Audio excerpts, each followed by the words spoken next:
My entire family forgot me. Not just my siblings, not just my parents, all of them. On the most important day of my life, my college graduation, not a single one of them showed up. Not even a text. Nothing. And the worst part? I still don't know if it was an accident or if they did it on purpose. Before we dive into the story, I'd love to know, where are you watching from? Drop it in the comments. I'm always curious to see how far these stories reach. Now let's get into it. I woke up that morning feeling nervous but proud. 4 years of late nights, part-time jobs, and tears had led to this moment.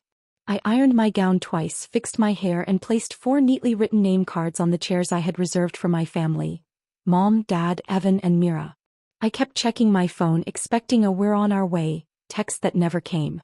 As the ceremony began, names echoed through the auditorium, families cheered, cameras flashed. When mine was called, I forced a smile and walked across the stage, pretending not to notice the empty seats in the middle row.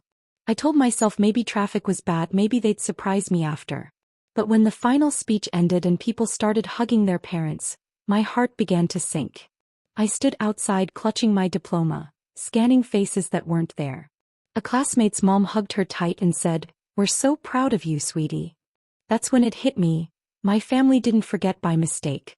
They simply didn't care enough to remember. The drive home was quiet except for the sound of my own breathing. I didn't even turn on the radio. I just kept thinking about how hard I'd worked to make them proud, how many times I'd imagined this day being different. When I finally pulled into our street, I noticed cars parked along the driveway. Laughter, music, the smell of barbecue filled the air. My mom stood by the grill, my dad with a beer in hand, Evan tossing a football with Mira. Nobody noticed me sitting there in my car, still wearing my cap and gown, mascara streaking down my cheeks. I waited, hoping someone would look up, wave, anything. They never did. Eventually, I turned off the engine, drove away, and realized something I'd never said out loud before. I didn't just graduate from college. I graduated from being forgotten. I walked into the house still wearing my cap and gown, hoping maybe someone would notice, maybe they'd shout, "Surprise."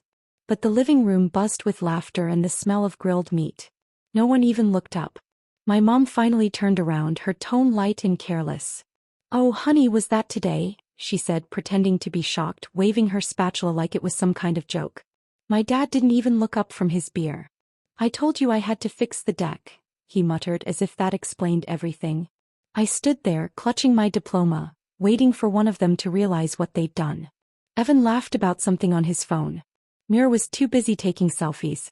My mom brushed past me to refill a drink, her smile tight. "We'll celebrate later, okay? Don't make a big deal out of it." Her words sliced through me. I tried to speak, my voice shaking. "It was my graduation. You all promised." The moment the words left my mouth, they rolled their eyes like I'd said something ridiculous. My dad scoffed. "Lena, not everything has to be about you." My mom added, "You always find something to be dramatic about." The laughter around me felt cruel, like they were all in on a secret I didn't understand. I felt my face burn. "I just wanted you there," I whispered, but no one cared enough to answer. The room kept moving without me. The music, the chatter, the clinking of glasses. I turned away before they could see the tears welling in my eyes. My heels clicked softly on the hallway floor as I walked to my room, the sound drowned out by their voices. Inside, I shut the door and leaned against it, heart pounding. I could still hear them laughing outside, the same laughter that used to make me feel safe when I was little. Now it only made me feel invisible. I slid down to the floor, hugging my knees, trying not to sob too loud. For the first time, I stopped pretending. This wasn't an accident. This was who they were, and who I was to them. Forgotten. I sat on my bed, still in my gown, eyes fixed on the wall. The laughter outside faded into the background, replaced by memories I wished I could forget. I was 16 again, standing in the school gym beside my art display. My teacher had said my painting might win an award. I kept glancing at the door, waiting for Mom or Dad to walk in. They never came.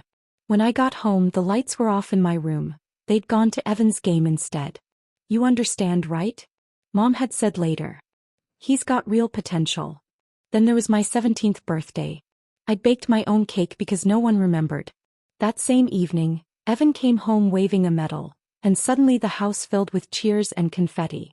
Mom hugged him so tight I thought she might never let go. I sat there smiling for him, pretending my heart didn't ache. And Mira, perfect, untouchable Mira. When she broke Dad's vase, I got blamed for it. You're older, you should have been watching her, he'd snapped. I learned early that taking the blame was easier than fighting for fairness. I told myself it didn't matter. That if I kept working hard, stayed quiet, got good grades, they'd finally see me. But they never did. Every achievement was met with indifference, every mistake magnified. I used to dream that graduation would change everything. That once they saw me walk across that stage, they'd finally realize I was worth something too. Now, in my room, the diploma rested on my desk like a cruel reminder. Proof that I'd done everything right, and it still wasn't enough. I took it in my hands, tracing the gold letters with my thumb, trying to feel pride, but all I felt was emptiness. The walls felt smaller, heavier with every breath. I hung the degree above my bed, centered it perfectly as if it might anchor me. The paper caught the soft glow from my lamp, and for a second, it almost looked beautiful. My throat tightened as I whispered into the quiet room, "I'm done begging for love." The words trembled but felt final, like closing a door I'd been knocking on my entire life. The boxes were stacked taller than me, the air in the new apartment smelling faintly of paint and freedom. It wasn't much, just a one-bedroom with creaky floors and sunlight that spilled across the kitchen in the morning, but it was mine. No raised voices, no slammed doors, no pretending. Just quiet. I slept on a mattress on the floor that first night, listening to the hum of the city, feeling something close to peace for the first time. Days turned into weeks. I started my job at a small accounting firm downtown, nervous at first but determined to blend in. The numbers made sense to me, they didn't judge, didn't twist meanings. I buried myself in spreadsheets, learning every system faster than anyone expected. My boss noticed. "You've got good instincts," he said once. I smiled, not used to hearing words that didn't sting. Then there was Noah, friendly, calm, the kind of person who looked you in the eye and actually listened. We started eating lunch together, sharing small jokes between meetings. When he held the elevator door for me one morning, I almost said thank you twice just because kindness still felt foreign. He never pried into my life, just treated me like I mattered. And that alone was enough to start softening the walls I'd built. My phone buzzed one evening while I was cooking instant noodles. Mom's name flashed on the screen. I stared at it for a long time before answering. Her voice came coated in guilt. "So this is it? You're just cutting off your family now." I gripped the counter, feeling that familiar sting. "You can't just abandon us, Lena. We're still your parents." Something inside me snapped, quiet but final. "You abandoned me first," I said. There was silence, then a sigh, and the line went dead. I stood there staring at my reflection in the dark window, my own words echoing back like they'd been waiting years to be spoken. That night I sat on my balcony, city lights flickering below. The air was cool against my skin, and for once I didn't feel like I was disappearing. I thought maybe I'd finally escaped them, finally free, but deep down I knew peace with my past wouldn't come that easily. It was a quiet Sunday when the truth slipped out. I was on a video call with my mom, trying to keep things civil. She was in the kitchen chopping vegetables, talking like nothing had ever happened. Then she said it, her tone light, almost cheerful. "Oh, by the way, Evan's scholarship dinner went great. You should have seen the crowd. Such an amazing night." I froze. "What dinner?" I asked, though my chest already tightened with the answer. She laughed, waving a hand.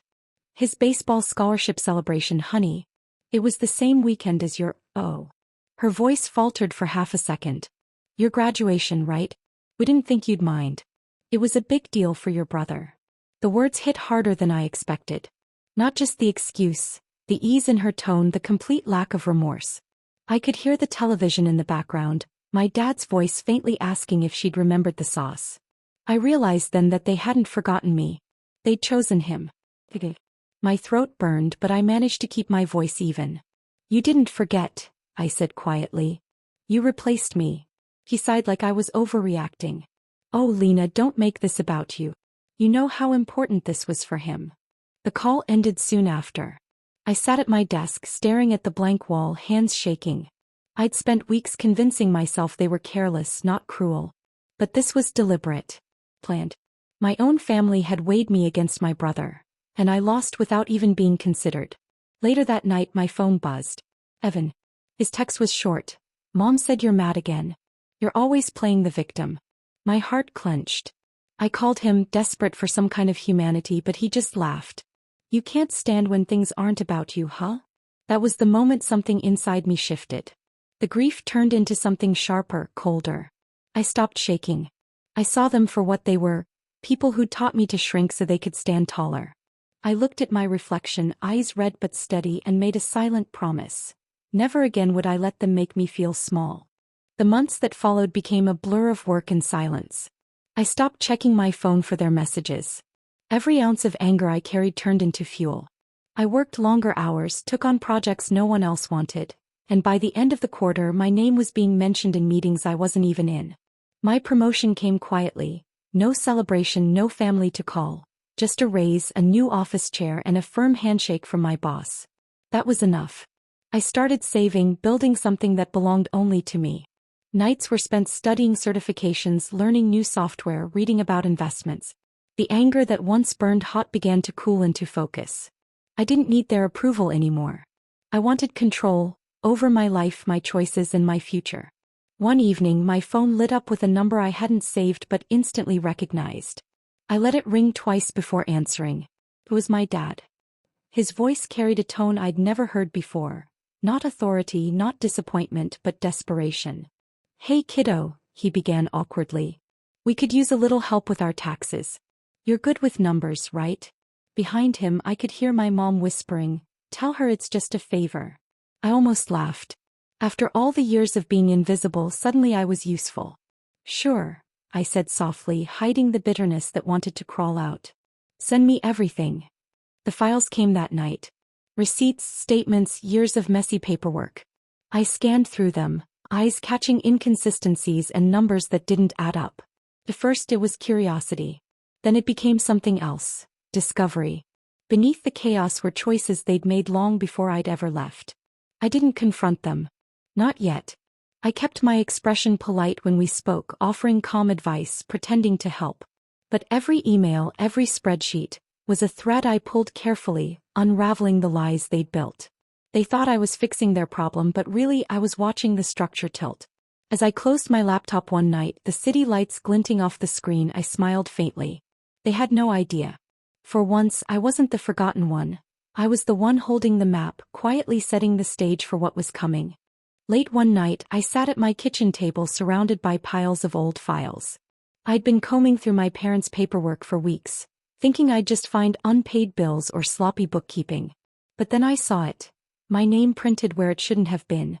My social security number attached to a business account I didn't even know existed. The dates were old. I was 17 at the time. My stomach dropped as I scrolled through the records, realizing what it meant.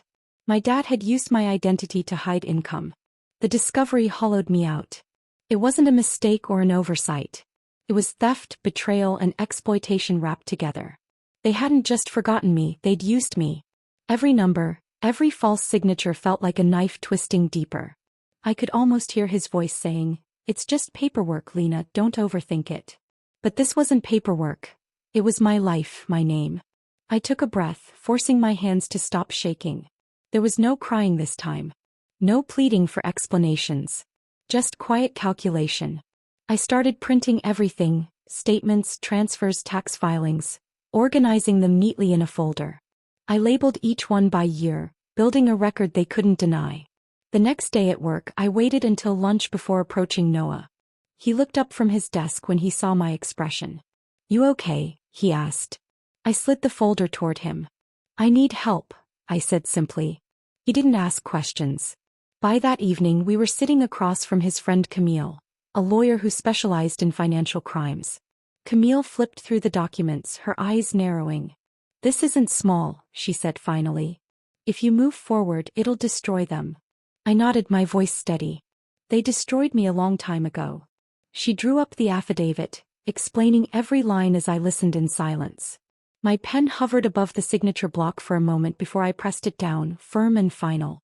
When she left, I sat alone, the papers spread out before me, their weight heavier than anything I'd ever carried. I traced my name at the bottom of the affidavit, the ink still wet, and whispered to the empty room, "You wanted to forget me? Watch me disappear." The investigation moved faster than I expected. One morning, a letter from the IRS arrived at their address. copied to mine because of the name they'd used.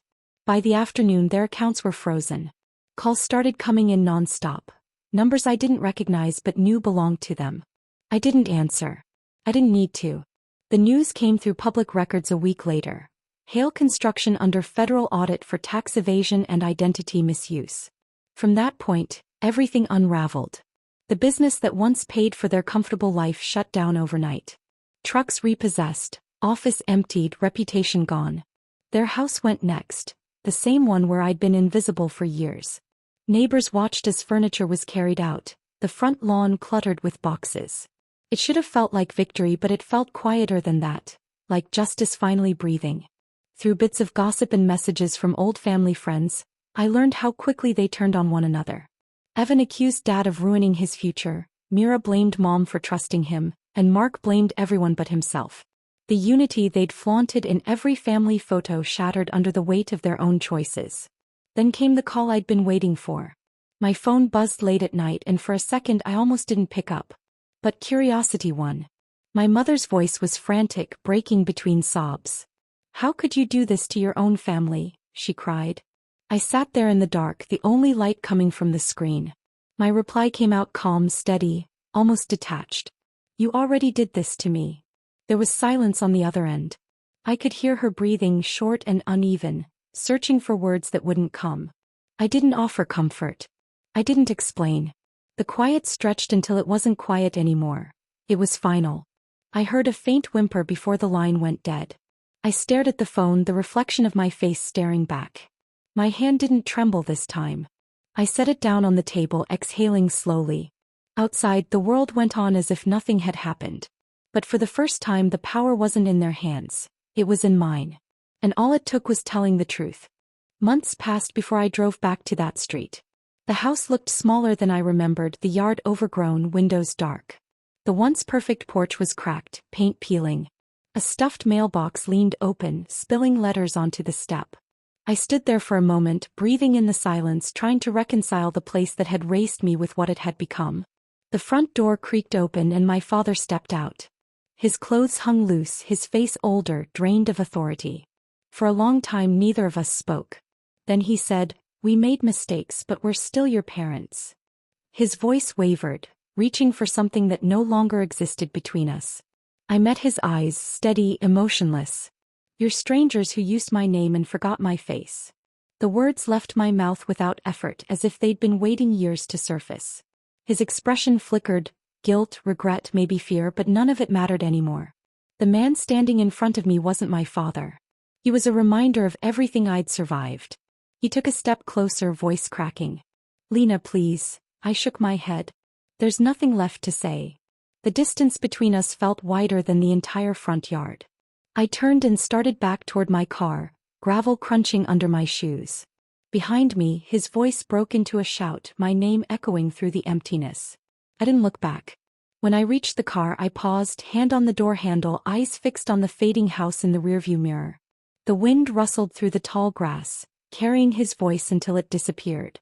I whispered to myself, calm and certain, "They finally noticed." Then I drove away, leaving behind the ghosts that had once called themselves family. Years later, my life looked nothing like the one I'd escaped. The office lights glowed softly against the glass walls of my firm, my name etched on the door, Hale Accounting and Consulting. Employees trusted me, clients respected me, and for the first time I felt truly seen. Noah still worked beside me, steady as ever, his quiet humor grounding me through long days and late nights. One afternoon, my assistant brought in a small envelope with no return address. The handwriting stopped me cold. My mother's. I sat there for a while before opening it. The paper inside was creased, the ink uneven. She wrote about regret, about wanting forgiveness, about wishing things had been different. She said she missed me, that losing everything had made her realize what really mattered. I read it once, slowly, letting every word settle. Then I folded it neatly, set it in a small ceramic dish on my desk, and struck a match. The flame curled through the paper until it was nothing but ash. I didn't cry. There was nothing left to mourn. Above my desk hung the same diploma that once marked the loneliest day of my life. The frame hadn't changed, but its meaning had. It no longer reminded me of what I'd lost. It stood for everything I built on my own. The room was quiet except for the faint hum of the city outside. I leaned back in my chair, watching the smoke fade from the last ember of the letter, and let out a slow breath. My reflection in the glass looked calm, certain, free. They forgot my graduation, I whispered, my voice steady and unbroken. I made sure they'd never forget losing me. Do you think I made the right choice by walking away from them, or should I have forgiven them and tried again? I'd love to hear your thoughts in the comments. If you enjoyed this story, don't forget to subscribe for more.